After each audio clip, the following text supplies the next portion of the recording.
Hello, everyone. Hello, how are you? Hello. I'm good. How are you? Very good, thank you. I made it. Yay! Going to get signed in. It's take a little bit more time sometimes to get signed in than it is just to go right in to a link that's got the number to direct you right in. Oh, well. Excellent. Kelly, would you like to start the reading? Sure. Thank you. Okay. I have to. Okay. I am here. Sorry. Hi, Cheryl. I got tied up on the phone with my boss. Sorry. I'm here. Okay, chapter 5, Increasing Life. You must get rid of the last vestige of the old idea that there is a deity whose will it is that you should be poor or whose purpose may be served by keeping you in poverty. God loves you and wants you to live an abundant life. The intelligent substance, which is everything and lives in everything, lives in you. It is a consciously living substance. Being a consciously living substance, it must have the natural and inherent desire of every living intelligence for the increase of life. Every living thing must continually seek for the enlargement of its life, because life, in the mere act of living, must increase itself. A seed dropped into the ground springs into activity, and in the act of living produces 100 more seeds. Life, by living, multiplies itself. It is forever becoming more. It must do so to continue to exist. Intelligence is under the same necessity for continuous increase. Every thought we think makes it necessary for us to think another thought. Consciousness is continually expanding. Every fact we learn leads us to the learning of another fact. Knowledge is continually increasing. Every talent we cultivate brings to the mind the desire to cultivate another talent. We are subject to the urge of life. In seeking expression for this urge, we are impelled to know more, to do more, and be more. In order to know more, do more, and be more, we must have more. We must have things to use because we learn and do and become only by using things. We must get rich so that we can live more. Would anyone else like a turn on line 29? Otherwise, I continue going. No, I can take over. The desire for riches is simply the capacity for larger life seeking fulfillment. Every desire is the effort of an unexpressed possibility to come into action. It is power seeking to manifest that which causes desire. That which makes you want more money is the same as that which makes the plant grow. It is life seeking fuller expression. The one living substance must be subject to this law for all of life. It is permeated with the desire to live more. That is why it is under the necessity of creating things. Because this substance desires to live more in you, it wants you to have all the things you can use. It is the desire of God that you should get rich. He wants you to get rich because he can express himself better through you if you have plenty of things to use in giving him expression. He can live more in you if you have unlimited command of the means of life. The universe desires you to have everything you want to have. Nature is friendly to your plans. Everything is naturally for you. Make up your mind that this is true. It is essential, however, that your purpose should harmonize with the purpose that is in everything. You must want real life, not mere pleasure or sensual gratification. Life is the performance of function, and the individual really lives only when he performs every function. physical, mental, and spiritual, of which he is capable without excess in any way. You do not want to get rich in order to live swinishly for the gratification of animal desires. That is not life. But the performance of every physical function is a part of life, and no one lives completely who denies the impulses of the body a normal and healthful expression. You do not want to get rich solely to enjoy mental pleasures, to get knowledge, to gratify ambition, to outshine others, or to be famous. All these are a legitimate part of life. However, the person who only lives for the pleasures of the intellect alone will only have a partial life. He will never be satisfied with his lot. You do not want to get rich solely for the good of others, nor do you wish to lose yourself for the salvation of humanity, or to only experience the joys of philanthropy and sacrifice. The joys of the soul are only a part of life. They are no better or nobler than any other part. You want to get rich so that you can eat, drink, and be merry when it is time to do these things. You want to be rich so that you may surround yourself with beautiful things, see distant lands, feed your mind, and develop your intellect. You want to be rich so that you may love people, do kind things, and be able to play a good part in helping the world to find truth. But remember that extreme altruism is no better and no nobler than extreme selfishness. Both are mistakes. Get rid of the idea that God wants you to sacrifice yourself for others, that you can secure his favor by doing so. God requires nothing of the kind. What God wants is that you should make the most of yourself, and for others. And you can help others more by making the most of yourself than in any other way. You can make the most of yourself only by getting rich. Thus, it is right and praiseworthy that you should give your first and best thought to the work of acquiring wealth. Are we just about done? Oh, no. Somebody want to take over? Yes, I can remember. Great, thank you. Remember, however, that the desire of substance is for all, and its movements must be for more life to all. It cannot be made to work for less life to any, because it is equally in all, seeking riches and life. Intelligent substance will make things for you, but it will not take things away from someone else and give them to you. You must get rid of the thought of competition. You are to create, not to compete for what is already created. You do not have to take anything from anyone. You do not have to drive sharp bargains. You do not have to cheat or to take advantage. You do not need to let any man work for you for less than he earns.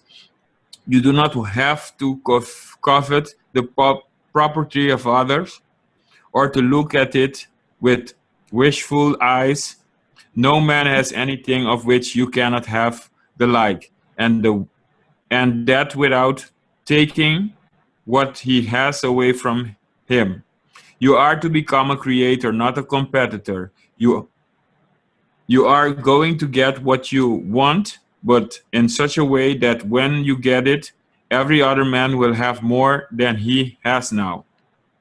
I am aware that there are men who get a vast amount of money by proceeding in direct opposition to the statement of the paragraph above, and may add a word of explanation here.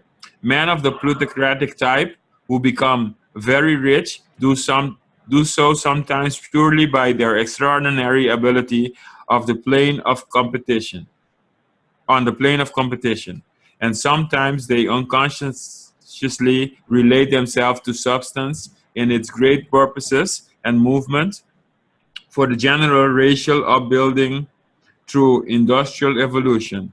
Rockefeller, Carnegie, Morgan et al. Have been the unconscious agents of the supreme in the necessary work of systematizing and organizing productive industry. And in the end, their work will contribute immensely towards increased life for all. Their day is nearly over, They have organized production and will soon be succeeded by the agents of multitude who will organize the machinery of distribution. Anybody taking over? No? The multimillionaires are like the monsters, reptiles of the prehistoric eras. They play a necessary part in the evolutionary process, but the same power which produced them will dispose of them. And it is well to bear in mind that they have never been really rich. A record of the private lives of most of this class will show that they have really been the most abject and wretched of the poor. Riches secured under the competitive plane are never satisfactory and permanent. They are yours today and another man's tomorrow. Remember, if you are to become rich in a scientific and certain way, you must rise entirely out of the competitive thought. You must never think of for a moment that the supply is limited. Just as soon as you begin to think that all the money is being cornered and controlled by bankers and others, and that you must exert yourself to get laws passed to stop this process and so on, in that moment you drop into the competitive mind, and your power to cause creation is gone for the time being. And what is worse, you will probably arrest the creative movements you have already instituted. Know that there are countless millions of dollars worth of gold in the mountains of the earth, not yet brought to light, and know that if there were not, more would be created from the thinking substance to supply your needs. Anybody? Yes. Know that money you need will come, and even if it is necessary for 1,000 people to be led to the discovery of new gold mines tomorrow. Never look at the visible supply. Always look at the limitless riches in the formless substance, and know that they are coming to you as fast as you can receive and use them. Nobody, by cornering the visible supply, can prevent you from getting what is yours. Never allow yourself to think for an instant that all the best building spots will be taken before you get ready to build your house. Never worry about the trusts and combines, and get anxious for fear they will soon come to own the whole earth. Never get afraid that you will lose what you want because some other person beats you to it. That cannot possibly happen. You are not seeking anything that is possessed by anybody else. You're causing what you want to be created from the formless substance, and the supply is limitless. Live by this absolute truth. There is a thinking stuff from which all things are made, and which in its original state permeates, penetrates, and fills the interspace of the universe. A thought in this substance produces the thing that is imagined by the thought. You can form things in your thought, and by impressing your thought upon formless substance, it causes the thing you think about to be created. Okay, so prove that God wants you to get rich and explain why.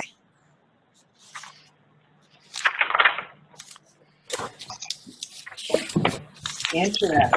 Yes. I don't know what the proof was, but I sure would like to know it for sure. I think I know what he says. God Himself is God Himself is basically, or herself, or Himself is increasing life. So, because God is in all, and you are a part of God, God wants to increase. So the purpose of the world and the purpose of everything is that everything increases, and that's why you increase by getting rich, because by getting rich you get all things to use, all forms to use, all things to play with. I agree. says one living substance must be subject to this law for all of life. He says somewhere like he wants you to get rich because he can express himself better through you if Yeah. you have plenty of things to use in giving him expression. So I think that it looks like God is through you. God is getting rich. God is getting rich himself. He wants to express himself. He wants to. In my case, he wants to drive in a yellow in a brand new yellow Porsche 911. I love it.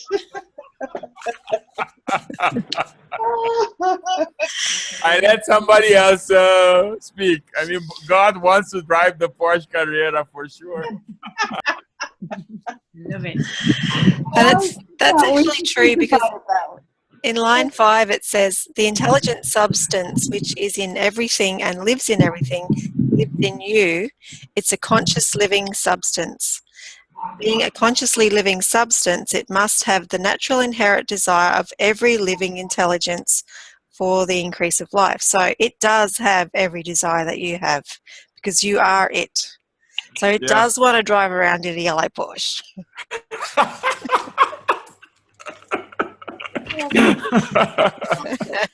It's so I never thought about it that way, and you know what? That's going to make it so much more fun. Yes, because that is another part of what it's all about.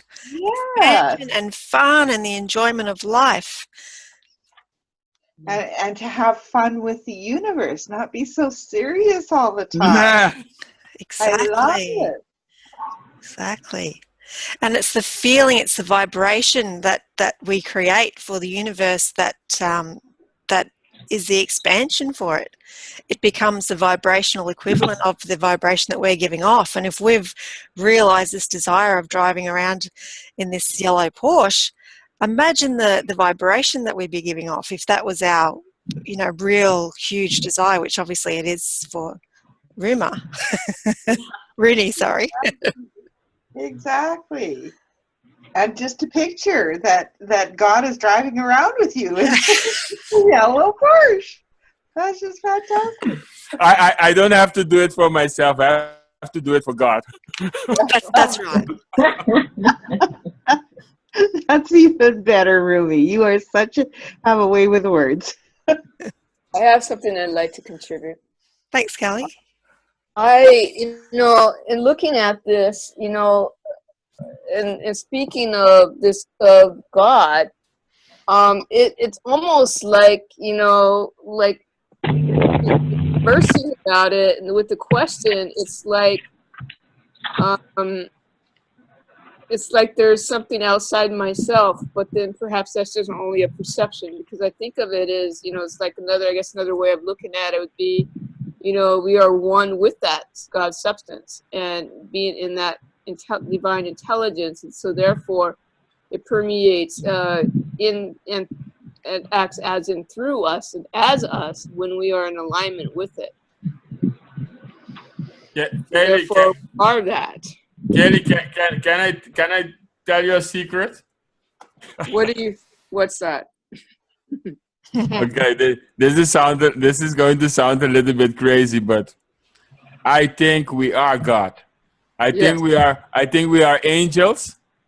I think we are like this is this big God, and then the big God has everything, but he sits there, or he's everywhere. Imagine you are everywhere, you have everything, you are everywhere. Then probably you would like to split yourself, because you don't feel love, you don't feel hate, you don't feel the emotions, because you have everything. So you split yourself and you become human, just to experience things, to be able to experience things. So I think we are God. We forgot we forgot that we are God, but by getting into contact with it again, we just we increase life. So it is strange to say that we are God, but I think I agree with you that It is not something outside of us, but it is us. I am that I am. Yeah, we are that divine intelligence, and if we separate ourselves from it, then we're not acting upon through our higher faculties. And so when we are in alignment, then we are one and the same with it, with that essence. Yeah. And even when we're not in alignment with it, we're still giving off vibrations of various things, various pleasures or various displeasures that are still contributing to the expansion of the universe. It's just much better to be in alignment, because then we can purposefully create the physical realm that we want at the time while we're doing this. Yeah.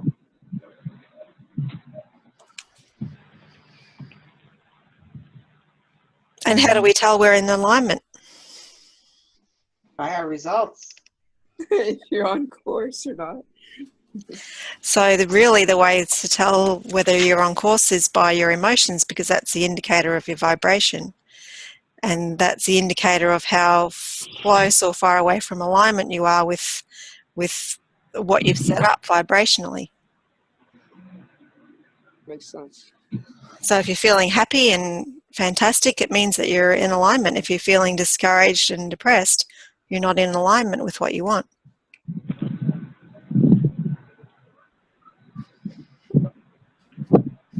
So like Hildy says, her whole goal is to be happy, and that's really what we're here to do. Yeah. Nicole, question. What you say is, you say that emotions are like, so if we didn't have emotions, then we would not, suppose we didn't have emotions, so like feeling sad and feeling happy, etc., then everything would have been, I mean, it would make no sense, isn't it? Because there is no difference between happy and sad. Yeah, So by having an emotion, basically that's a gift. It gives us a compass, isn't it? Are you in alignment or not? yeah, it's exactly a compass. Okay. It's a guidance system which measures how close or far away you are from lining up to what you want.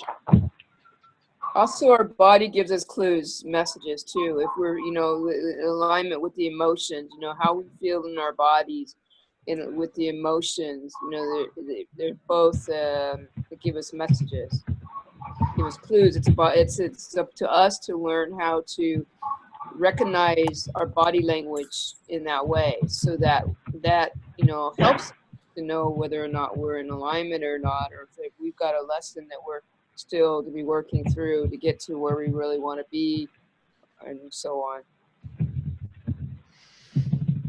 Yeah, there's so many different emotions. Sometimes we get confused and can't work out which one it is. It's like we're so overfed that when we get thirsty, we think we're hungry.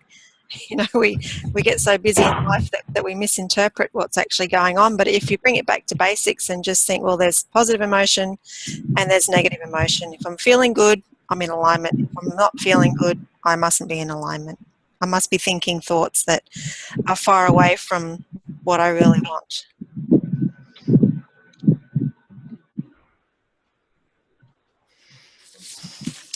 Question 2. What's the purpose of the supreme power?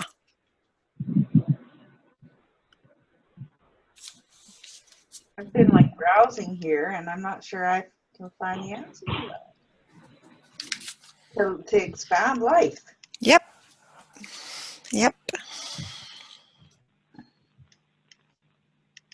And was there a second part to that question? There is. It says, why is it essential that your own purpose should harmonize with this purpose?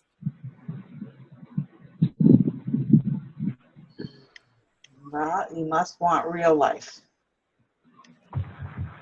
And you must be creative and not competitive.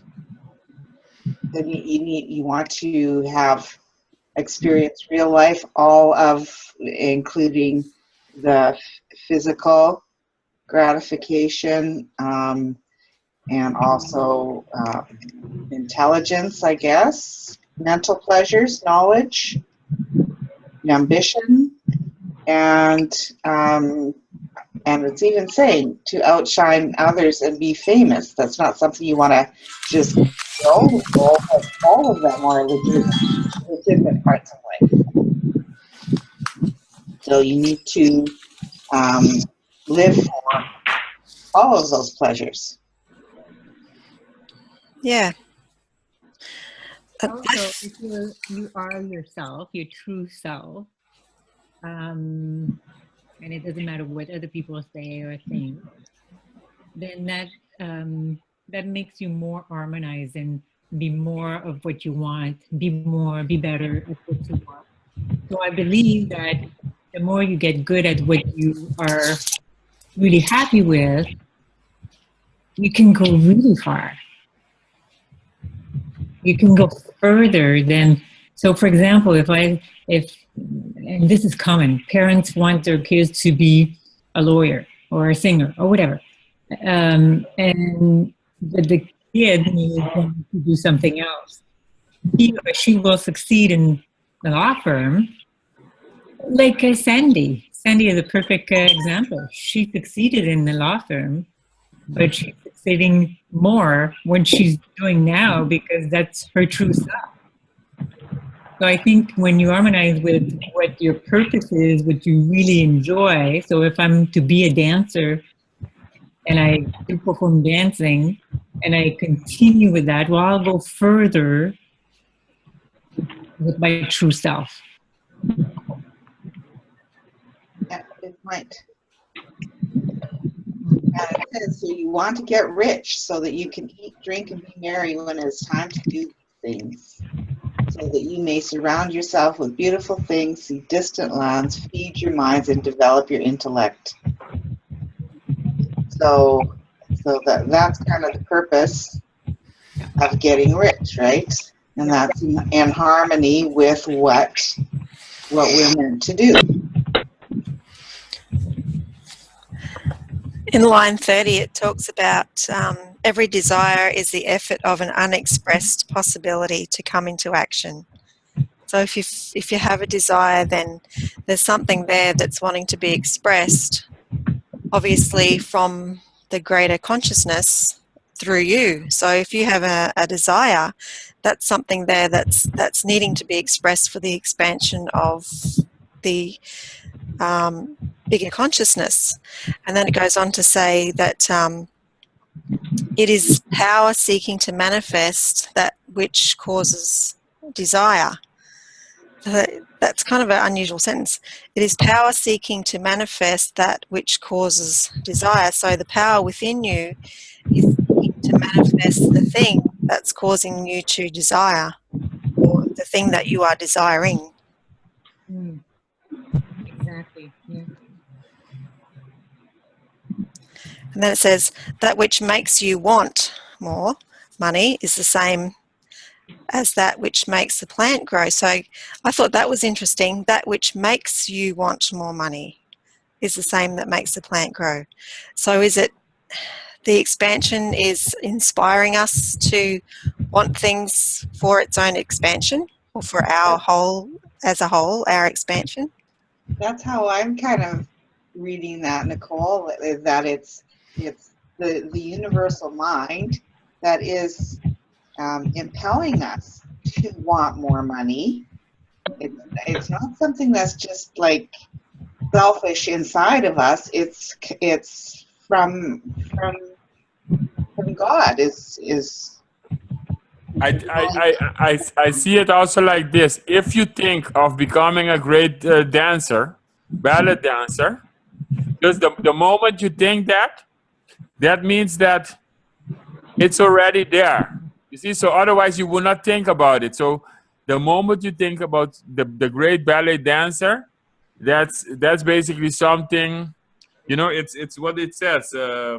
It's seeking fuller expression. So there is a dancer in you, and it says, I want to become a dancer. Please make me a dancer. Become a great dancer.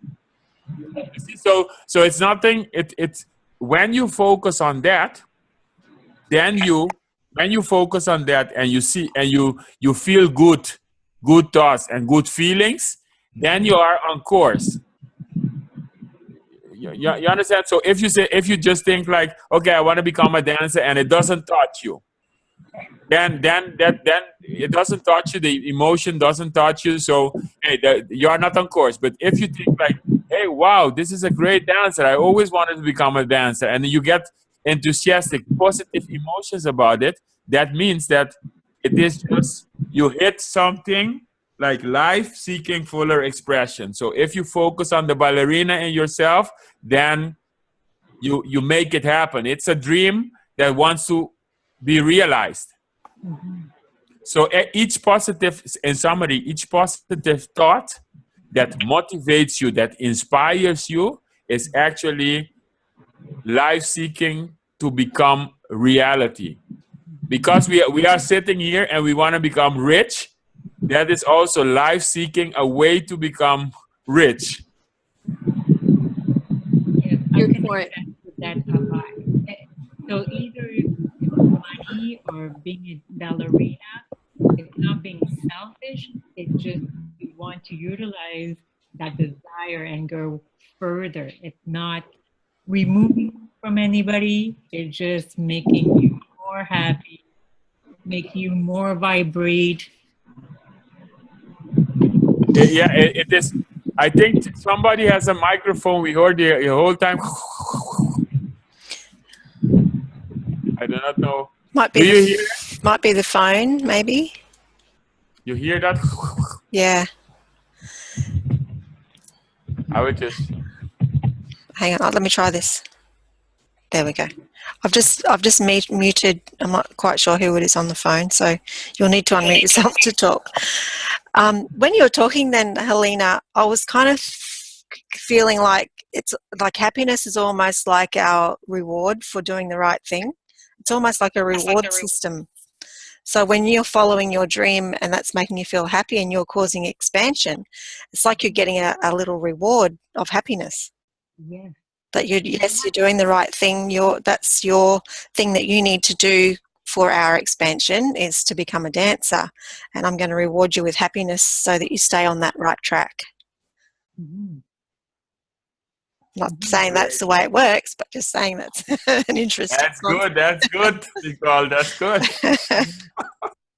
Another thing that comes to my mind right now is the fact that, just looking at this, where it says, why is it essential that your own purpose should harmonize with this purpose? And what immediately is coming to me is also to have the clarity of your purpose, and so as to, recognizing the difference between taking on an idea or something you want to do because it's something you got inspired by of somebody else's ideas, or is it truly your idea? It's kind of like really having clarity on that with the purpose, so that the purpose can be better aligned with the divine intelligence. Yeah, and you can come back to your emotions to recognize that. So when you're acting on that purpose, are you acting out of inspiration or because that's what you think you should be doing? So using your emotions to guide you in which direction you go. Yeah. Makes sense. I think also somebody mentioned it. What I like is you don't take away from another man or another woman. I think somewhere it says that. So do your own thing, and it is not something like, I think in the previous chapter they said something like opportunity monopolized. You see, chapter 3 is opportunity monopolized. So that builds on this chapter also. Just increase your life, increase everything. You are not taking, there is abundance. So you are not taking anything from anybody else. Do your thing, realize, do your expanding and do your increasing part of your life, from your side. So if you live your life without increasing life, physical, emotional, or, if you don't do that, then I cannot say that, but it is, you have not contributed to life. So your goal is to contribute to life. I like the way you've explained that. Makes sense. Yeah. And let's stay on that topic because number 4 goes into that as well, and then we'll go back to 3. What's the difference between creation and competition? Well, there's one point right there, that if you're not creating, you're not contributing. Makes a lot of sense.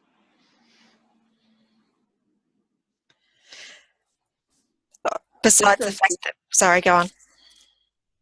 The competition is that which, illusional beliefs or things that maybe somebody's taken on or been left and put into states of illusion, just because of the influence, the external influences, and not really being aware, or just feeling like that's the way to go in life. That's the way they've been taught or trained, versus somebody that decides to allow themselves to be different, to be, to think and be creative or innovative. And even though, I have to kind of stop and think about, looking at other people too, who maybe not as creating, those that maybe do more of a team, more of a team worker, somebody that works for somebody else, but yet there's obviously some form of creating that they're doing, even though they're not, creating like somebody else that's more into the artistic or creating new ideas or creating new things. And so I guess maybe there's some differences in that and the way the creation is being formed in that way. But it's really interesting though that there is a fine line between creation and competition. Yeah. He even talks about here in line 117 about he calls them the plutocratic. I'll have to look that word up, but it says that they become very rich sometimes purely through their extraordinary ability in the plane of competition. And if you go to college or TAFE or wherever and learn about business and marketing, and they're always talking about getting a piece of the pie, and it's kind of like the teaching is competition and how to outsmart the competition. So that's really how we're trained, and some people just get really good at it and maybe they can work on that plane and get rich, but we know that you don't have to do that. Yeah. Well, that seems like how would you, there people that are in marketing, are they creating or are they competing? I guess it varies, depends on the individuals and what it is, what their intentions are. Right? Yeah.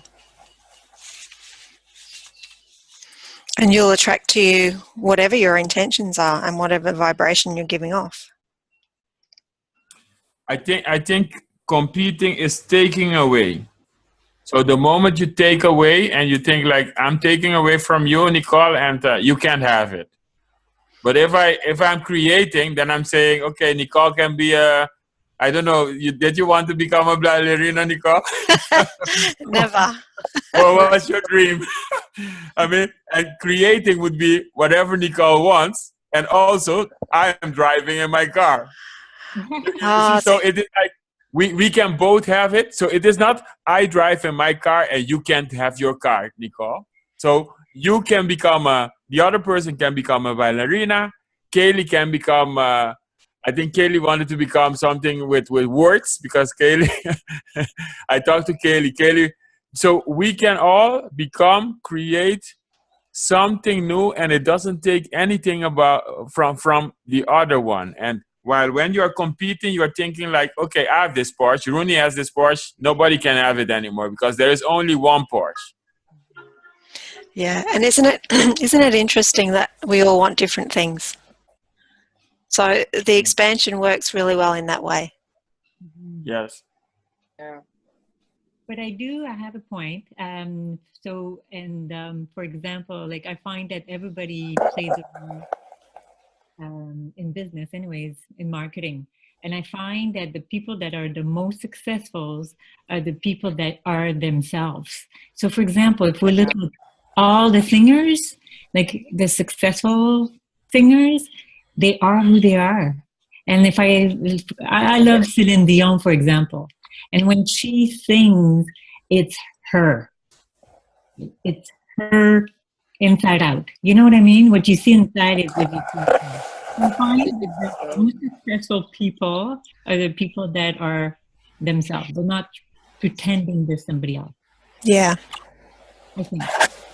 And I think one of the things I find so interesting is that we never get enough of music. So you know you can have different states that you can love reggae, you can love Rihanna, Celine Dion, all those stuff. So there is place for all those singers. If these singers would think like, oh, there is a limited market, and you know, if somebody buys me Celine Dion, they're not going to buy reggae. But that's not true, because it's, you know, it's the moment they start focusing on their own thing and say like, this is what I have to give, then there is no competition. I mean, there is no competition for Celine Dion.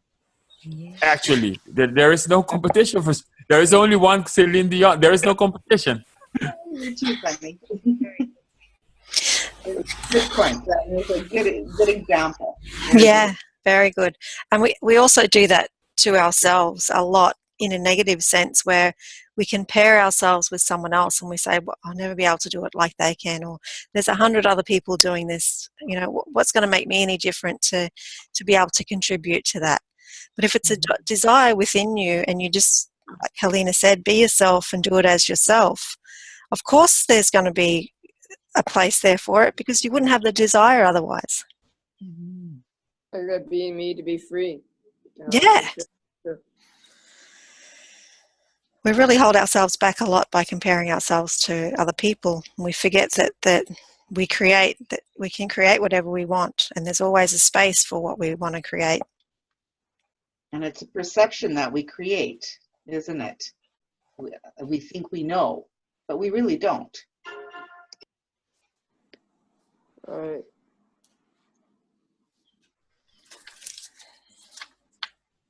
The more truer a person is to themselves and authentic and just being, you know, just being in the, being with that and being okay about it, then they are in that realm of creation rather than competition automatically. Yes. So question 3, why can you help others more by making the most of yourself than in any other way? How appropriate is that question? I like the word what in place of why for some reason.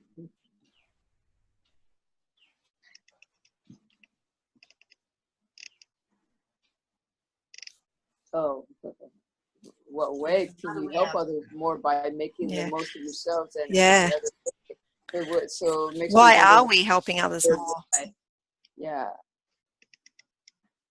that's very elementary to me, I guess. Maybe when you say why can't it?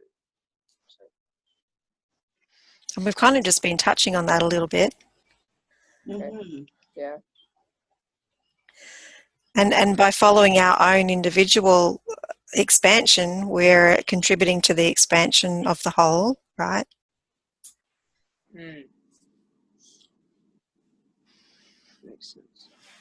Some people might put themselves in a position where they sacrifice themselves to help others, and then they're not contributing by their own expansion. That's a good point. That's a good You point. just answered my question. That's very good, because when Bob talks about others, I get a bit disturbed because I got sick due to help other people. But that's why. It's because I was not doing anything for me. But I no. So that's why that happened.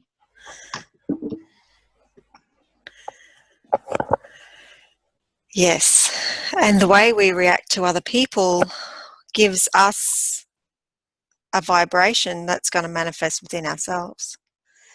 So it's really good to practice not allowing what other people do and be in sympathy for their position, which is causing them to be like that, rather than taking it on in an offensive manner and taking it on yourself and making yourself sick. Or some people will take on the vibration and become that themselves. Like you see different types of people, some people who are completely intolerant of other people and are grumpy, foul-tempered people themselves, because they've become like that through their intolerance. Whereas there are other types of people who just allow people to be what they are, and they're understanding and in sympathy with them, and they're the nicest, most giving people, because that's the vibration they've taken on through their attitude to other people. And don't you think that if you're just feeling sympathy for others and trying to do for them what they can't do for themselves, that you're really sending kind of a negative vibration? Those are negative thoughts. Those are lack thoughts to them, right? Rather than thinking good thoughts about how they can improve themselves. Yeah. Exactly.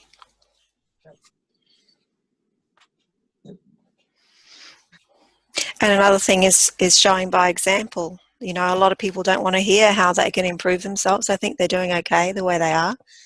So just by ourselves being the best we can show by example that there is always improvement and a better way to live. And sometimes you just have to close your mouth and get on with it and just do your own improvements, and people will see that, and then they'll slowly come around. Yeah, that can be related to pride. Some people can get caught into, they don't realize it. That can be a way that people don't bother to even consider, or that maybe there's something else they can learn and grow from, or maybe be offended by it.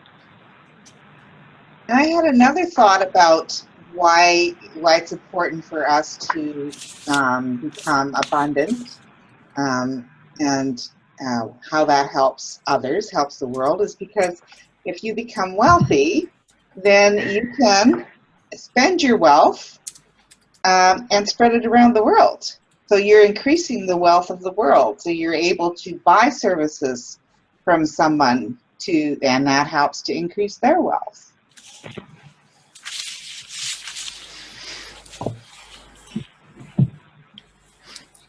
Yeah. It's true. It does help it to go around, doesn't it? If you don't have it, you can't spread it around. Exactly.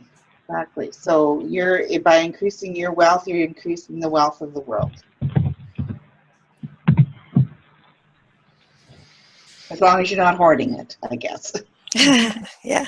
And I think that's one of Bob's points too, is that you don't, yes, you want to save money to a point, but you don't want to hoard it either. It's no good sitting in a bank account somewhere. It's really of no use to anybody that way. And he tells that story about putting a spare change into a cup on the mantle, and that it's really worthless until he gives it to somebody or does something with it. So. Yeah, I've also heard of money being talked about as an energy flow. So unless you're allowing it to flow through, you're not leaving space for more to come in. I've tried to take on that kind of attitude, and when a bill comes in, I go, oh yes, I'm making more room for more money to come in. Oh, right, yes. Someone, I think last week or the week before, was talking about their wardrobe. They were a fashion designer. I can't remember, maybe Gloria. And she said, she does the whole thing where she cleans out her wardrobe and gets rid of all of her clothes that she hasn't worn for a little while. And then she all of a sudden has this brand new, lovely wardrobe of nice, new, fashionable clothes to wear.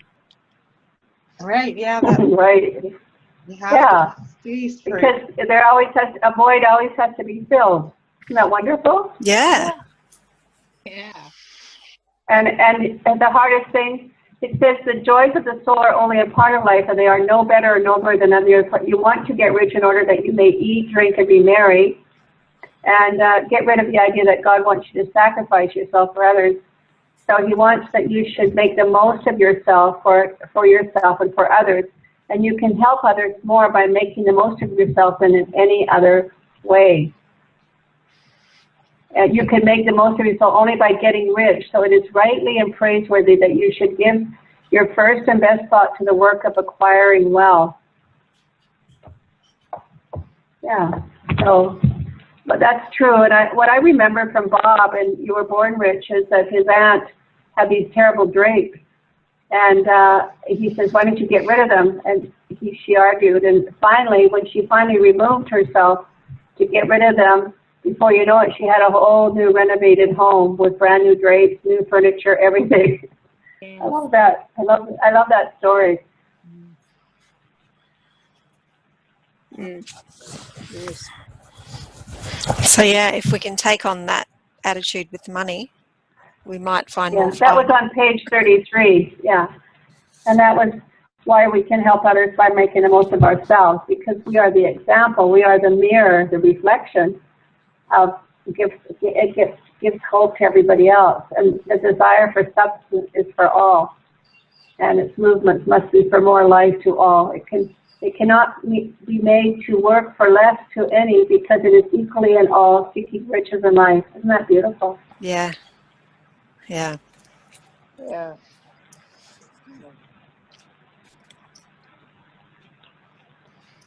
Which chapter is that in? That was on I just got it on page 33. line 9. Okay. Page 33, yeah. In the Law chapter. vibration. In the book, I guess. In the book of the Science of Getting Rich. Oh, in the book. Okay. Yeah, probably the textbook. Kelly, if she was reading line 90 from chapter 5, the one we're in. What line? 90. Okay, thank you.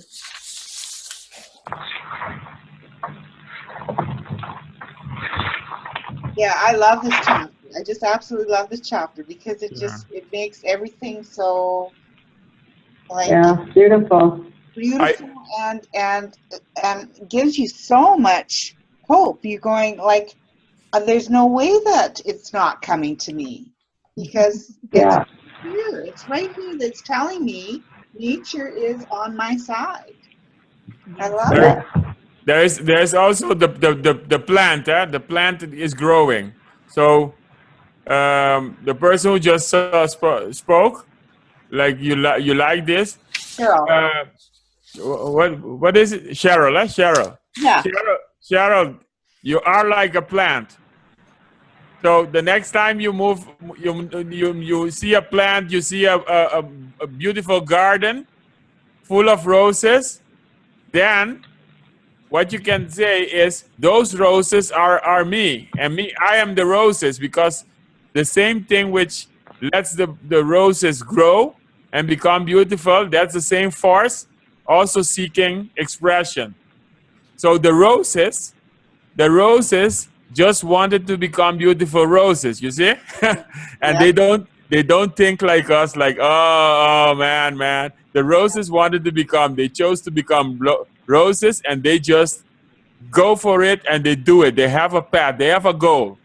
And we want to become ballerinas, but then we think like, oh no, this is not a ballerina, it's not for me. So we should be like the roses, like the garden full of roses.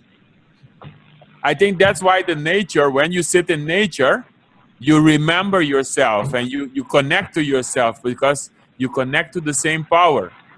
Because in this chapter, they say something like, the same thing which makes the plants grow. Yes, is what's making you have your desires. Yeah, so God, or you know what, the intelligence went into the plants, and the intelligence wanted to become roses, isn't it? So a rose doesn't play around. It doesn't question around. It's like, I'm becoming the beautiful rose. Yeah. At line 45, it says, the universe desires you to have everything you want to have. Nature is friendly to your plans. Everything is naturally for you. Make up your mind that this is true. Yeah, the same force behind the roses is the same force telling you, hey, become a ballerina. Yeah, go for it. Yeah. Yeah, and you can make the most of yourself only by getting rid. So it is right and praiseworthy that you should give your first and best thought to the work of acquiring wealth. Yeah, so it's almost like it's our job, it's our duty, right? Yeah. Yeah.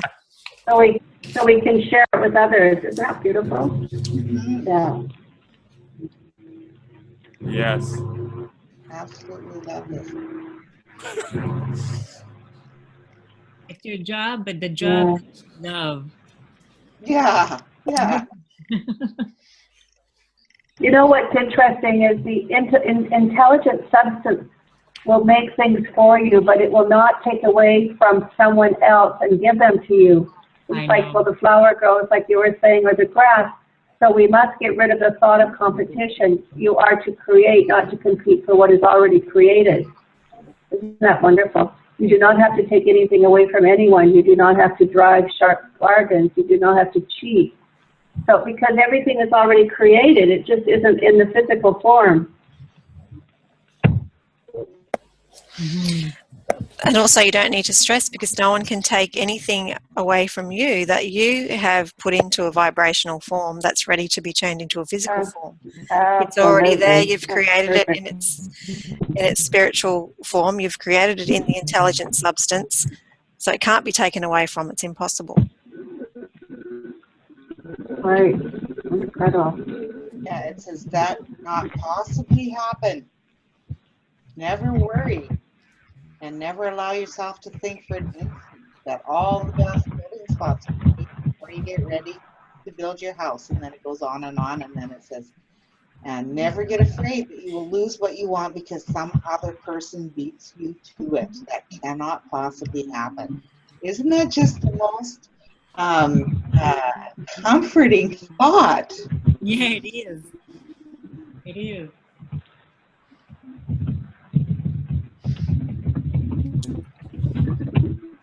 Because as an employee for 15, 20 years, competition was the key.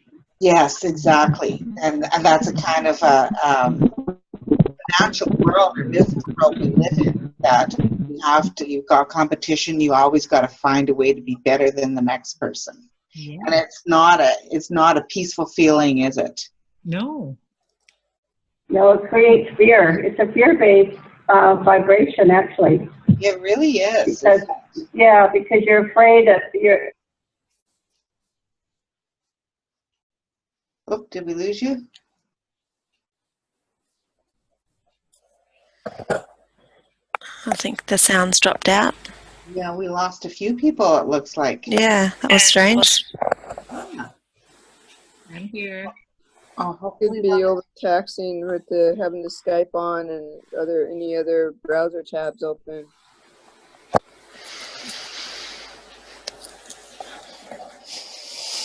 So anyway, and another thought in this, in what we're talking about too, about, you know, the not being afraid that what you want is going to be taken by somebody else. The last sentence on that page, and the supply is limitless, says also, I find very comforting that if somebody does take get something that you're interested in or what you want, there's more. There will never be a limit on what it is that you want. Actually, there's something better for you out there, right? When a door closes, they always say a window opens or another door opens. Yeah. And something better for you. Yes. Yeah. Right.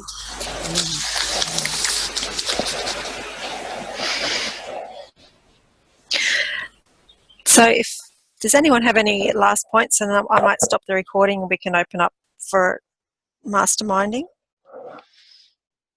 Okay. I have a question for you all, because we are reading this, increasing life, etc. So the question to you all is, do you really believe, or do you have faith that, you know, that for your own life you have to go for it? Or do you have like any hesitations, like, nah, I'm not sure? So do you really believe that, you know, I have to increase my life? So what does my life look like? What do I want? What is the big goal? Do you have that? You don't have to have it clearly, but do you have a sense like we are at chapter 5 already? So do you have a sense like I'm going to, not I'm going, but I'm going to become rich. I mean, this is what rich means for me. For myself, Remy, I think it's Cheryl here. I do believe much more strongly than I did say like 2 months ago. I'm still growing into my goal, but I do believe that yes, I am growing, and I am going to be more of myself than I was previously. I love that because, you know, especially while we're studying material that's talking about riches, sometimes the expansion that you're looking for isn't physical. It's intellectual or spiritual. And we go through, I think, different phases of being focused in different ways, different areas. I mean, sure, we all have physical things that we want to manifest, but for me right now, it's more of a spiritual things that are higher up on my list of things that I want to accomplish and become. So as individuals, we have different things that we're focusing on, and also in ourselves, I think the importance of different things changes as we go along as well. And we're never done. We're never finished our expansion, and it's always progressing and increasing within itself. Okay. Would you think that if you are focusing on what is happening now, in any situation, you know, you have your question, Renee, about, you know, do you believe that you can acquire this wealth? And the trick is, I guess, is to go back to the reality of right now and just accept it as a reality, but that doesn't mean that's where you will stay. It's like a car is moving and it only has the headlights in the dark to go so far. And the reality is to grasp that and believe it, that is really working. And one of the challenges I have, if I might share with you, this is Gloria, is I just bought my ticket to Vancouver, and now I am in the process of manifesting the right place to live where I want to live. And so when I go online to look at Craigslist and stuff, I go, oh my goodness. And so this little fear of doubt comes in, and I'm going, no, I have to shift back to visualize and be excited as if I'm already in that place. And this is called paradigm shifting. This is the training. It's like repetition. So is there any thoughts about what I'm sharing there? Yeah, Gloria, thank you. I have one thought. The first principle, you know, chapter 4. The chapter 4 is saying, thinking about the truth is laborious, and thinking about appearances is easy. You remember? So it's very easy to be deceived. Like, okay, this is my situation right now, but you could look right through those things. So like to the physical things and see the villa or whatever you are living in. So you see? Yeah. So, you know what? I have to tell you something. On Facebook, I didn't know where I was going to live, and I wanted to be downtown, and I was even willing to take a bachelor suite, because if you see the prices in Vancouver, and then all of a sudden this friend that I haven't seen for 5 years shows up, and she said, Gloria, when are you coming to Vancouver? And I said, well, I'm coming in April. She said, do you want to stay at my place? I have a free apartment for you downtown. Wow. So I got the address, and then I saw the address. There was a warning that they, in 2015, were challenged with bed bugs. okay. Good. So I think, well, anyway, but it's really interesting, because I didn't ask anybody if I could stay with them this time. I said, I am manifesting where I am supposed to be. So this is still riding on me that I could start there somewhere until I get to Vancouver, but it's just interesting how this all unfolded. Yes. I think what I want to contribute also, Gloria, is, I'm looking back and I'm looking back at the chapters, because I'm looking at the chapters, each chapter, but until now, I mean, we have seen 5 chapters, so probably we should have learned. We have 5 tricks in our bags, isn't it? In our suitcase. So the first 5? trick, Only 5? yeah, but the first one is you have the right to be rich.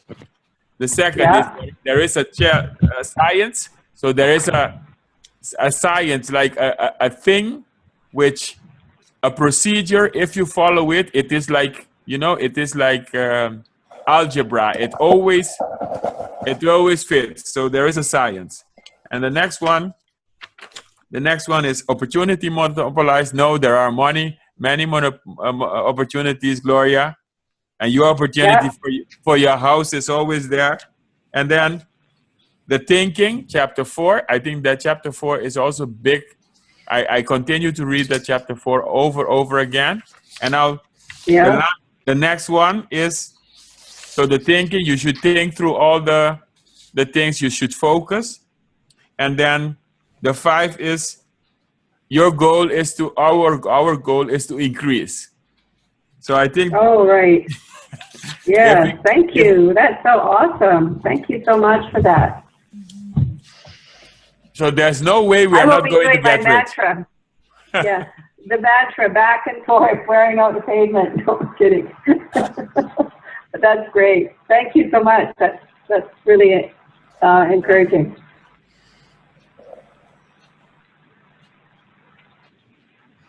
I just wonder, because I know you all, I think a little bit, but it doesn't need to be today, but I think also, where do you want to increase life? So like Nicole said, what does increasing life means to you? So, I have a picture of what increasing life means. It's for me. But what does increasing life mean to you? And my mother died 12 years ago, but for her, increasing life meant being a good mother. You see? How about for you? Yeah. How about for you, Rudy? What is my increase in life? Yeah. There are 52 islands in the world, and those islands are small islands. And I live on one of them, and those small islands are called Small Island Developing States. And what I want to increase life is, I want to help all the 52 governments to improve the lives of their people. So by that is the first thing called policy. So I help them design the right policies to increase the lives of all their people. And I want to help at least 10,000 small businesses on those 52 islands, and the small businesses that want to do business online. So that's my contribution. After I'm done with it, there will be 52 islands. All the government will have been helped, and so the helping the governments has more impact for the people, because helping the governments means helping 1 million children, and helping the businesses. And helping the businesses means creating more wealth, creating more jobs, creating more income. So that's my goal. That's my contribution. And by doing that, I will get the Porsche. Yeah, they will just give it to you. You'll probably have a few of them. You're probably going to have the chauffeur to go with the Porsche if you want. Yes.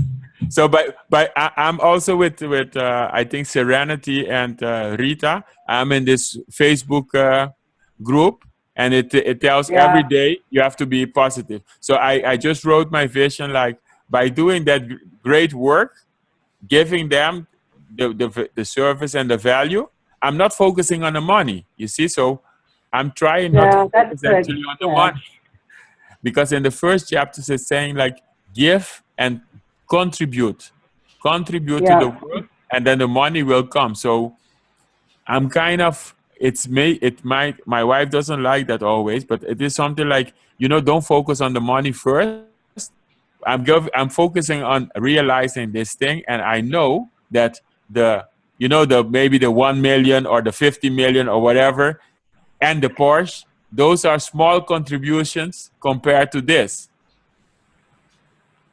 So they are saying you're getting money, but you should give. You always. I think that's the last comment I want to say. You will get money, but you must always say, this is what I give for the money. So, for instance, I want to become a millionaire, but I'm giving the best services as a ballerina. I'm going to be the best ballerina and give the best enhanced life with ballerina. And then in return of that, I will get my 50 million. Yeah. I'm going to give the world the best song, whatever, the best version, and I'm going to give them something called, how is that singer? The singer we mentioned? The Celine Dion. I'm going to give them the best version of Celine Dion, and in return of that, I'm going to get a million. Wonderful. I think that's how it worked. In return of that, I'm going to live in this beautiful villa in Las Vegas. And so it says, when it's the difference between creation, it says, give every man more use value than you take from him. Yes. And then you add to your life. So because you want to become millionaire, it doesn't happen. Okay, I do not think it will happen just suddenly. You become millionaire by doing something in return. So that's why. So you don't become millionaire by sitting around and thinking like, I'm going to become millionaire. That's what they say. They say you need to take actions. So not big things, but do actions right now. So what are you good in? What is your passion? If you are a piano player, or I don't know, that's why I want to learn more about you, because if I know that, okay, Nicole wants to learn more, just spiritual. Okay. Yeah. So, or Helena or Gilly. So if you know, when you know your passion, then you can tune into that passion and then say, okay. And I just discovered, being a storyteller, I discovered it maybe 2-3 years ago that I'm the junior storyteller. There is a senior storyteller. I'm the junior So I know that by telling story and by blending it with online training, etc., and by focusing on those 52 small islands, that is the service. Yeah, that's interesting. Yes. You know what, Rooney, you were saying that you don't sit around, but this is just one little example. I was only in my 20s then and very naive, and with my first husband, and he was with a Woolworth company, and I was just telling him, we liked the McDonald's hamburgers then. We were living in Ontario, and I said, well, why don't you just get your own McDonald's? And, we could barely afford to put $1,000 down on a house because we were moved every year for 10 years. So I just kept telling him. So he started going to, and I wasn't even thinking about the money. It's like what you were saying. I was just thinking, get a McDonald's restaurant. Like, who on earth who would ever think you could have a McDonald's with no money? And so he went to the head office, which I told him to see the president. And within a year, the president took the bank manager out and gave us the $25,000 because of his reputation for the work he did in his McDonald's or in his Woolworth business, because he was such a brave and wonderful manager. they gave us a $25,000 facilities lease to have be the first licensees in BC in Vancouver, well, outside of Vancouver. And then, so we had nothing, and then we got 25,000, and then before you know it, it was over $1 million, because it used to be a company-owned McDonald's, and they just wanted to give it to a franchise. But that's just one incident. The more I relaxed, I wasn't even thinking that we were going to get it. I just said, go do this. And so this is maybe, I don't know what you call that, but obviously I wasn't anxious. I wasn't thinking that that would ever come about, but sometimes things happen. Yes, yes. I think focusing on the value you deliver, yes, you're right. Yeah, the value. Yes. And that's in energy too, like the way that you treat people in the energy that you send out to them comes back as well. Yeah, and I'm sure that with your husband's dealings in his Woolworths profession, he would have obviously given out a very positive vibration to everyone he came in contact with, besides the fact that he obviously went the extra mile physically. And so he had a good name for himself, and he was well liked, and that all came back. Yeah, it all did, and he wouldn't have believed it, because we were in Jamaica, and he was craving hamburgers, and I said, well, go buy one, and he said, are you kidding? So anyway, it's just amazing. So it's all about the vibration, because he was always the best for Canada, for the Woolworths as a manager for his displays. And I guess George Cohen from McDonald's in Toronto at the time, the president, maybe saw that value in him. But I, and I was not even expecting this. I mean, I was just a homemaker with 2 little kids. So it's just interesting how things can show up when you just ask, I guess. I don't know. I still don't know how that ever happened. But anyway, I was grateful. It was a nice life until we got divorced. because there was too much of everything, you see. Then it got carried away, and that's where managing it and, just not competing with others, and just creating and giving and loving people and sharing it. Because it's not about the money, it's about the energy, because it's all energy anyway.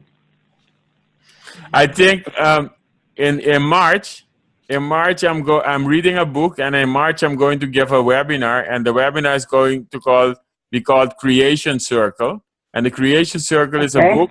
It's a book, and it all starts with a wish or a desire. I think a desire is stronger, we learned last time. Yeah. So the desire, there are 12 steps, and then you create it. So what I'm saying is, because your husband and you created already that, you saw the millions and said that you created that, so you can do it again. You can do it again for your own. You can do it again. On my own, with my new husband. Yeah. And this is where I am at, and this is why the support and the fun, and I'm so thankful and grateful that I am connecting with you guys and being able to share like this, because because when I had it, I was just giving it away to everybody. I was treating them for lunches and trips, and I just had so much fun with that. I mean, that's just what I wanted to do, and I was allowed to do it. So, and it kept coming to me, history repeats itself, so it will come again with the support of those like-minded people, because then you share what you have, and that's the abundance. This is what the universe does, yeah?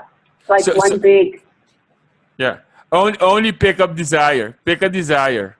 So in all the desires, I think what Nicole also said, pick a desire, and if it feels good, that's what I'm going to think. If you get positive emotion, just pick a dream. Pick a desire that you love. Yeah, pick a desire. Pick a desire, and then if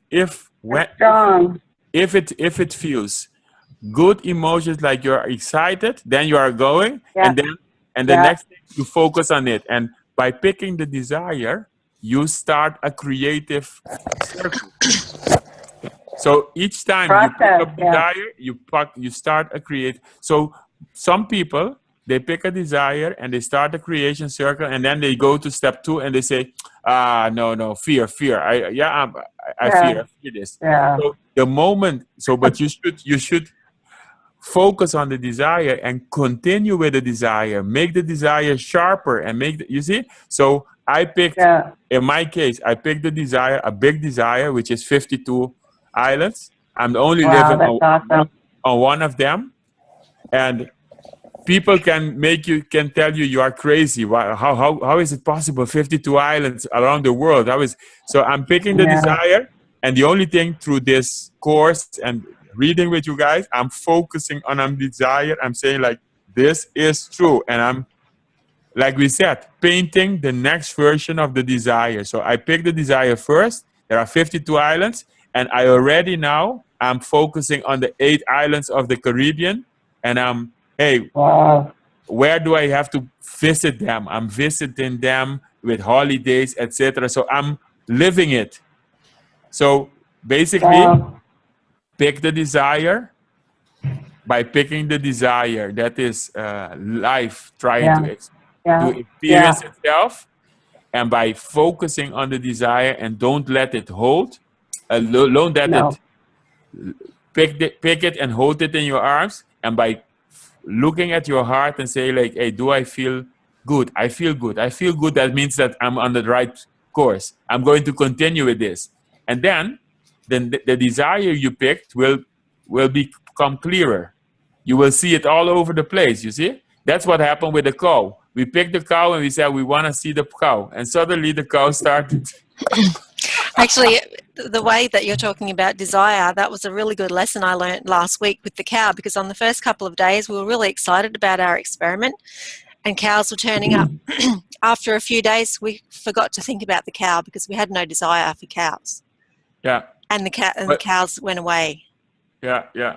But it started turning out. So what happened? What did you do? You put a picture of a cow up and then you focused on it all week? I missed last week. I was not in Munich. So did you just put a picture up and then everybody start visualizing a cow? Yeah, so we decided that we were going to try ourselves at getting, focusing and putting something into formless substance to have it materialize. Oh, that's awesome.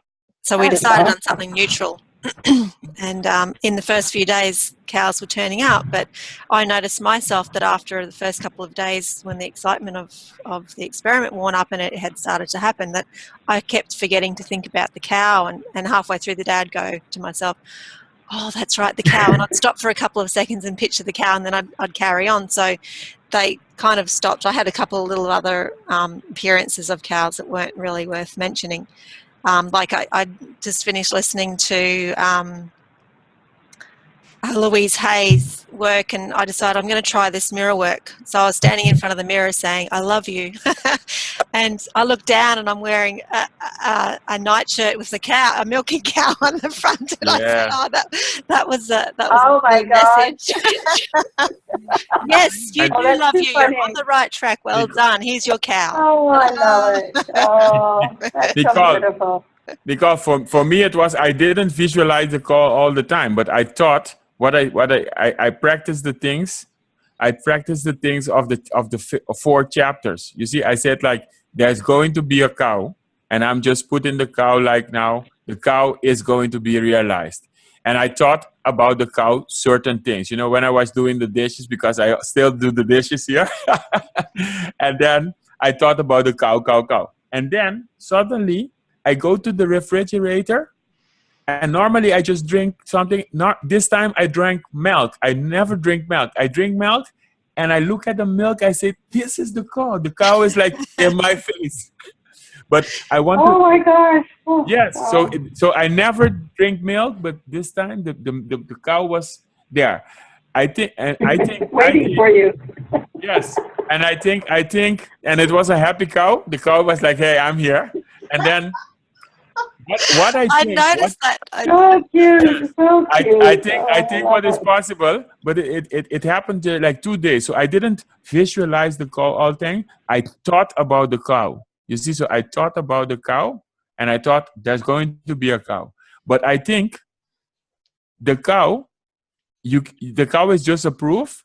And then the next thing is, imagine you want a farm. You see? Imagine you want a farm. Now, on a farm, there are chicken and there are cows, isn't it? So, because you brought the cow, it relates to what I just talked, because you brought the cow into reality, so the cow is from dream world into reality, isn't it? We are able to do it. Now, the second thing is you can say, I want the farm with the cow. You see, a cow lives on a farm, and I want the dream farm. Oh, that's okay. So something that relates. Yes. So what I'm saying is, what is your desire? If your desire, you hear me? Yes. Yeah. If your desire is a farm, to live in the countryside on a farm, beautiful, yeah? So then your desire is a farm. But if you say like, I want to live on a farm, then it doesn't happen. You have to be on the farm, and you have to be around the cow, etc. You see? So what you say is, I want to live in a farm, and then you say, on a farm is a cow, chicken, etc. Eggs, whatever. Then you picture that and you say, okay, I'm going to bring this cow. Because I brought this cow, now I can bring the farm. But the farm you have to focus much more on the farm. The farm is more creative energy you have to put in the farm. But creating the cow, or creating the farm, or creating the farm with a nice husband of wife in it, that is also, it is the same thing. You only have to. That you're talking about. Yeah, you only have to focus more and believe more in it, and I think also you have to say like, okay, I wanna deliver this and this and this service to get this farm. You see, and then with money it is the same. I want to deliver this, and then I get this money. Yeah, I get it. So it is focus. Basically, what I'm saying in a nutshell, we brought the cow. Then we can bring the farm. We can bring the farm because the farm is related to the cow. Yeah, so everything is related, intertwined. So how I would use the example, we were eating hamburgers, and this was in the early 70s when it was so popular for 39 cents because we were so poor. and every time we moved, we never had drapes or anything. So we had the hamburger, and then we got the idea, and then from the idea you go to the office, and then from the office you get a McDonald's, right? I guess that's what you're saying is, and that's how it works. That's really true. Thank you. And if you say like, okay, if you say the hamburger, I think you can go a step before the hamburger, because you say, if you focus only on the hamburger, that is okay. But you can say, I want to give people food, fast food, and I want to make their lives easy. You see, they are driving, etc. And my role, I want to increase life with what? I want to increase life with easy food, healthy food, boom, hamburger. And then automatically, that wasn't very healthy. Yeah, no. Yeah. But you can say like, my contribution to increasing life is all these people. I'm going to add value to their lives, and the value I'm adding is they want something fast to eat, and that's going to be hamburger. So you see what I'm saying? So related to people. That's why in my story, 52 islands, etc. I don't say 52 islands to get rich. I say 52 islands to help the people there. Yeah, that's so nice. And that's in the Caribbean, and we can come and visit you. Is that right? Yes, How does that work? Yes. Oh, okay. I'm going to be there. He's going to take us for a drive in his yellow Porsche. Yeah. What's that? He's going to take us for a drive in his yellow Porsche. Yes. Yeah, we better go there. And what island is that we find you on? Which one is it? Curacao. Oh, Curacao. This is where my son wants to go and live. Oh my God. Really? Yes. Yeah, really. He's going to go and live. Yeah.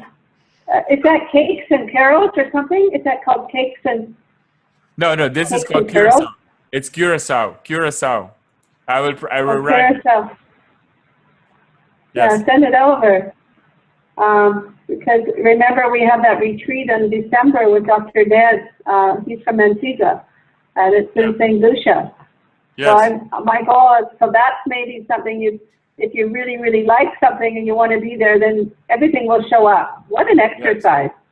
Thank you for telling me about the cow, because I forgot about that. That's so great. I love it. Oh, you guys are great. Thank you. Super. Well, my cow didn't show up for a few days, but I wasn't thinking about it constantly, but I was just trying to, my exercise, the way I approached it was that I was trying to be aware, more aware of things around me that I maybe don't pay attention to. And I kind of knew where it was going to show up, though, and that's where it showed up. Okay. I think if we in the future, what we can say is also, because we are able to manifest a cow, we can also say, like, okay, we're going to manifest $1, $1. Somebody's going to give you $1, but we're going to give it by doing our passion. You see, so I'm going to do that by giving training. Well, so pick a thing. I'm going to add value to increasing life. Yeah. And then by doing that, I will get $1. And just remember that the universe doesn't always pay you back where you put the energy. It can quite often pay you back through Come in different ways. a different, non-related. So it may not be the person that you helped. Yeah.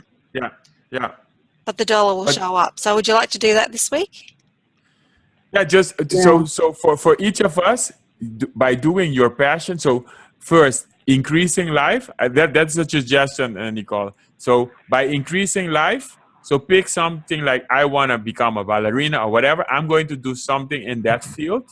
And by doing that, there's going to show $1 is going to show up. And it doesn't mean from that person, but I'm going to contribute something. Because when we do that, that means that you're going to become rich. You can make from $1 $1 million by doing a passion. And if we also put that, like, I'm going to look at my emotions as a compass. So the thing I'm going to choose to do for other people, I'm going to look at my emotions, say, do I really feel good about that? So that can be an experiment. Instead of the cow, now we convert the cow into $1 by doing something back. Yeah, and I like that idea of taking notice of our emotions while we're doing it too. Yeah, I like that too. So what we do is we give $1, or are you saying that we give $1, or we are going to attract $1, then we're going to pay it forward to somebody else? Is that what you mean? No, what I'm saying is we are going to think like this chapter is about increasing life, isn't it? Right, yeah. So look into your life. The first thing is look into your life. Where do you want to increase life? So is it, I want to increase this life by becoming a ballerina, or by playing music, or by doing whatever. So so when you choose that, you're going to do that, contribute in that area, and by doing that, you say, in return, I want $1. Okay. Oh, okay. You're not asking for much, though. No, we start small. There is no scarcity in this life. No, but when we do that and the dollar appears, then we're going to say immediately 1 million. Well, that's better. Being an exact amount, actually, being an exact amount of $1 actually makes it more difficult to manifest. So it's going to be a good experiment with, it needs to be exactly $1, not $2, not 50 cents, $1. Is it okay? Do you, Nicole? What do you want to do? Do you want to change it into money? No, I think $1 is perfect. Because how often does $1 turn up? No, it doesn't turn. It It doesn't doesn't. show up. Especially in this day and age of cards. You know, we use plastic. I very rarely have cash on me. Yeah, So, but I think what I want to add is it is linked. So you say it is linked to this chapter in this way. yes. Life. It is about increasing life, and what am I going to increase life with? So it is different for all of us. So you can focus on your thing. I'm going to increase life this week with my thing. And when I'm doing it, I'm going to check my emotions and say like, hey, good. If it's good, I'm going to for that. Oh, I see. Okay, I get that. The other thought I have too is the chapter also talks about the fact that we will gain the money to enable us to use things to increase. So what is going to be the purpose of the dollar? Because the dollar needs to be something also that's going to help us to increase. So will it be our confirmation that we are capable of manifesting, and therefore we'll be able to use it more and to help other people to use it more? Mm-hmm.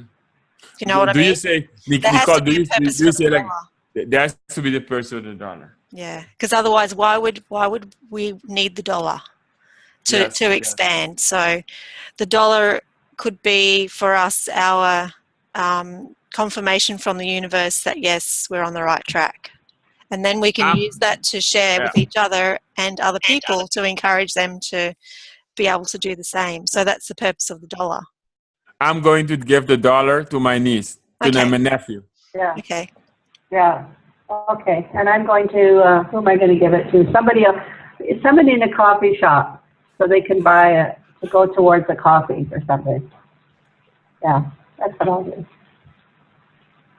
Yeah. That will work. So the dollar has already a purpose. Okay. I'm going to carry the dollar with me in my pocket, and every time I touch the dollar in my pocket, I'm going to think about my purpose, and that's going to help me to reach my purpose, which is going to help other people. Great. Oh, that's great. It's like the gratitude rock, right? Yeah. But it's a gratitude dollar. Yeah. That's great. Yeah, you put it out there every night. You say, there it is. Okay. That's a good idea. That is a good I like that. And Gilly, what are you doing? I think Gilly is not talking, huh? Yeah, I don't even know if she's here, but I'm here, and I haven't decided yet what I'm going to do with mine. Yeah. The most important thing is, I think, after this call is what is the value you're going to create. Right. Because by doing that, you're already, you're taking action. So you're thinking on two things. I'm doing this thing, and this dollar is going to appear. You see, you link them together. I think that will work. Yeah, and it can be expansion of self. Because that's expanding life. Okay, yeah, that's cool. Yeah, because I think I'm just a little stuck on what am I going to do, because my passion is just in, my intention of how I'm going to help people is still in the works, and I'm not going to have it ready to go in the next week. So I'm going to have to come up with a different way of working on that to get it closer to, because there's a process to get it there, right? So working on the process to get it there. Yeah, okay. Is part of it. I guess. And I think because we're linking the dollar to the means is where I'm getting stuck and saying, okay, well, I know that it's not going to be ready next week. There's no way I'm going to generate a dollar. Oh, no, the dollar could come. You could find it on the ground. Okay. It just needs to show up. Good to go. Okay, then I'm good to go. Yep. And one thing, you say your passion is in the works. When you think about that, does it excite you? Do positive emotions turn out? Yes. Yeah? Yes. You feel excited. So that means that's a good passion. That's a good goal then. Okay, yeah. Then this is what my goal is for me. Okay. I'm working on an internet business to help people resolve their insomnia issues. Okay, good. Oh, wow, that's great. So I feel passionate about that because I know what it's like to not be able to sleep. And I know that there's hundreds of thousands of people that have trouble with that, so I want to help them. Wow, good. Nice. Good. Oh, okay. I get stuck. Sorry. So if I have a passion and I want to contribute, but how do I link that $1? So you're going to ask for the $1 in compensation for your expansion. Yeah. So it shows up like the cow. And then you know that it works because you know that you're in the vibration harmony, right? Is that what you mean, Nicole? Yeah, and then I was So just... if you set your intention to manifest $1, can you imagine if you set your intention to manifest $1 million? Yeah, And I think more of us can believe that we could possibly manifest $1. If we started out with $1 million, most of us would go, "Oh no, that's just not going to happen." Like I don't think I can do it. So listen, I'm for myself. I'm going to increase it from $1 still. Next week is going to be $1, but in about 2 months, it's going to be 10,000. And that's a good idea, because if we have the belief, if we actually do manifest the $1, then we'll have a stronger belief that it can be done. Just insomnia about that. If you say, if you say desire, I desire to help the world with insomnia. Yeah. Like already That's nice. that is such a good thing. You see, such a good thing to do, such a value to deliver. Thank you. So when you say that, you're going to solve the life and increase life of so many people. Right. You see? Yeah. So what I believe is, by doing that, because you contribute, you don't say like, I want $1 million. You say, I want to contribute with my passion. I'm here to contribute to this. Because you do that, life will work. They say that also in chapter 4. Life, because life wants to expand, they will work to you. It will send man and woman to you. Right, resources. To accomplish. Everybody's going to show up. Everybody. You know what? I have to say goodnight, you guys. It's almost 11 o'clock here in Germany. And it's just been such a wonderful time with you guys. And I look forward to the next time. And you could Skype me anytime if you want to chat. I would love that. Okay? Great. Nice. But I don't know where. Okay. So you guys have a wonderful week. And I'm sure that $1 is going to show up before you know it. I'm interested to know how long it took. Hey, good night. So good night. God bless all of you. Thank you for sharing and all your wonderful, wise words. I really am thankful for that. Focus on your $1.